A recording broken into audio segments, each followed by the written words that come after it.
एक बार की बात है, राजा अकबर व बीरबल दरबार में बैठे कुछ अहम मामलों पर चर्चा कर रहे थे।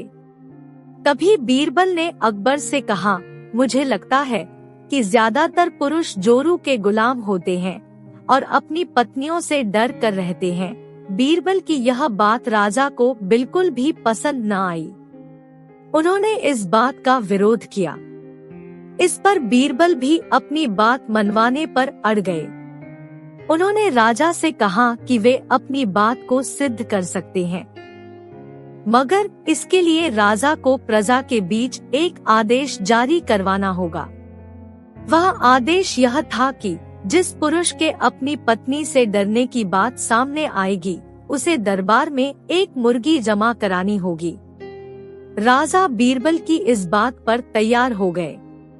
अगले ही दिन प्रजा के बीच आदेश कराया गया कि अगर यह बात सिद्ध हो जाती है कि कोई पुरुष अपनी पत्नी से डरता है, तो उसे दरबार में आकर बीरबल के पास एक मुर्गी जमा करवानी होगी।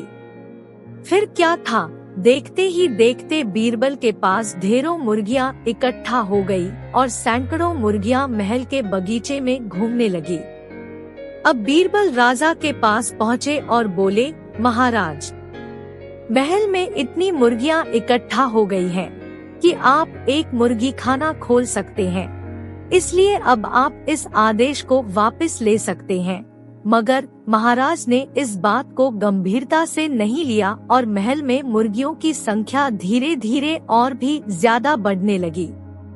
इतनी अधिक मुर्गियां महल में जमा हो जाने के बाद भी जब राजा अकबर बीरबल की बात से सहमत नहीं हुए, तो बीरबल ने अपनी बात सिद्ध करने के लिए एक नया उपाय निकाला। एक दिन बीरबल राजा के पास गए और बोले, महाराज, मैंने सुना है कि पड़ोस के राज्य में एक बहुत की खूबसूरत राजकुमारी रहती है।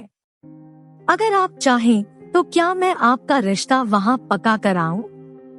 यह सुनते ही राजा चौंक उठे और बोले, बीरबल, तुम ये कैसी बातें कर रहे हो?